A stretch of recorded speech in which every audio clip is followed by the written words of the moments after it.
Suicide is an interesting thing because most life fights to survive.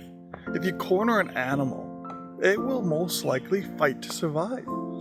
Yet, when we get to suicide, we do the opposite of that instinct. We don't fight to survive. Instead, we look for ways to end things.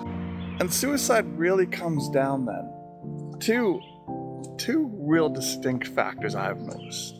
One is that you're in pain, usually emotional pain, but it can be physical. And the second is a loss of hope, that you don't see brighter days ahead or any way out of this situation. And when you are in nothing but pain and you don't see it ever ending, there's only one conclusion the mind can come to, and that's to end everything. And it's really interesting because you can actually see this when it comes to people who go for medical assistance when dying. They're in usually physical pain, and there is no medical treatment to cure what they're going to go through, and they know that the future is only going to get worse and worse and worse. So the hope of things getting better is gone, and they're in pain, so they choose medical assistance in dying. And the same happens for people who are not dealing with a physical disability, but with an emotional impact on their life, some trauma, something that's happened. Maybe it's just acceptance. Maybe you've had someone betray you or hurt you. Maybe you've had your whole life shatter. Maybe you've lost a job and you get to this point where there's no hope. And then you start thinking and you start contemplating. You're kind of trapped in your own head. And then the mind can play some pretty bad games that just kind of pull you down further and darker into that depth where there is no light. There is no hope. There is no future. There is no way out. Believe me, I know this. I am not a suicidal person. Prior to my incident, never contemplated at all. But after my incident in the hospital, I used to play a game, and that game was, if I could kill myself, how would I do it? And I was completely immobile. That all I could do was contemplate ways that I could end my pain and take me out of that hopelessness. I was so consumed with anger, and I didn't have any light to reach for. But I did come to realize that my problem with my suicide were my eyes were looking the wrong way. I was looking inside, internalizing everything I saw, everything that happened to me, how my life had changed, and it wasn't easy to accept everything from how I looked to who I was, to how I provided, to my job, to all my relationships. Everything changed in an instant. And it took me a long time to work through all that stuff. But eventually, my eyes did turn out. And when they turned out, an interesting thing happened.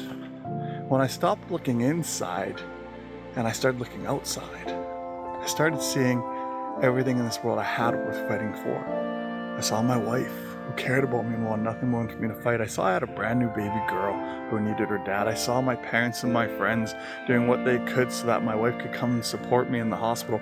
I saw the doctors and nurses that were caring so hard, trying to help me get better. I saw my church family that were doing everything they could to support my family. I saw complete strangers coming to help me. People from Japan, other side of the world, gave money to us just to help us financially. And what I realized when my eyes turned out, there were all these people in the world fighting for me. And the only person not fighting for me was me. It was when my eyes turned out that I decided I would see where this would take me. It wasn't easy. I had to start admitting truths to myself that I didn't want to admit. Things that I'd lied to myself about, that so I could live in that darkness, so things wouldn't get better. Well, I started to then change how I saw things. Now, I'm not sharing with you what actually made my eyes turn out. That's something that you have to find on your own. What I can tell you this is, when you start looking outside of yourself, you will see people who care about you. Everyone in this world has people that care about them. whether you admit it or not. I guarantee you have friends and family. And maybe you don't like how they're supporting you, but I guarantee you if they're trying to support you, they care about you. And maybe sometimes you have to drop those guards on, I don't like the way you're supporting me, to being, all right, I'll accept your support and help me out of this. Because right now, on your own, the solution you have found is to end everything. And is that really a solution? Or is that more of a transfer of pain? Because I promise you, if you do end everything, yeah, you will put an end to the pain you're dealing with and that hope you don't see. All that pain gets transferred to the ones that get left behind. When all you have to do is instead look out of yourself. Find people in this world that care about you. Lean on them. Let them help you. Support you, even if you don't agree with how they're trying to support you. But remember, on your own, your solution is to end everything. So maybe you're not supporting yourself in the right way. And maybe, just maybe, you have to admit that you don't have the answers. Maybe their answers are a little bit better. And then here's the key. You need to actually start moving forward.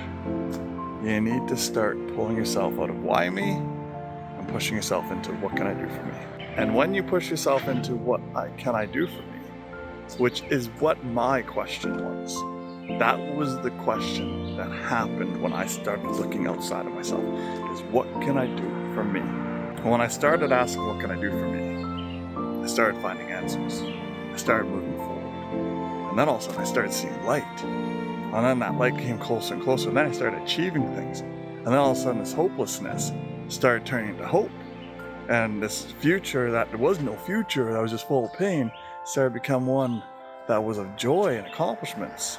And then, about 5 years into my journey, I took a moment and purposely stopped and reflected on everything that had happened and who I had become in those 5 years.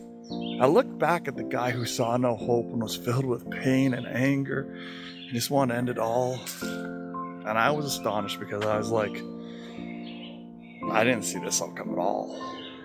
And yet now, I'm living this amazing life. I know I look severely burned. I know I'm dealing with things that a lot of people wouldn't want to deal with, but I'm 52 now. And I recently come to realize that I have a great life. And man, that is an astonishing thing to say for a guy 23 years ago who wanted to end it all. But now, I've built this future that I wouldn't change. And I know you can build the same future. I hope you have a good day. If you're not, that's okay. You're allowed to have a bad day. Just don't get locked in that bad day, because that will bring you down to where you don't see hope and you live in pain. And that can lead to suicide. And in the next Broken Pieces, I want to talk a little bit more about hope. And if there's time, we'll talk about help. But we will get to both of those in the near future. Until then, take care.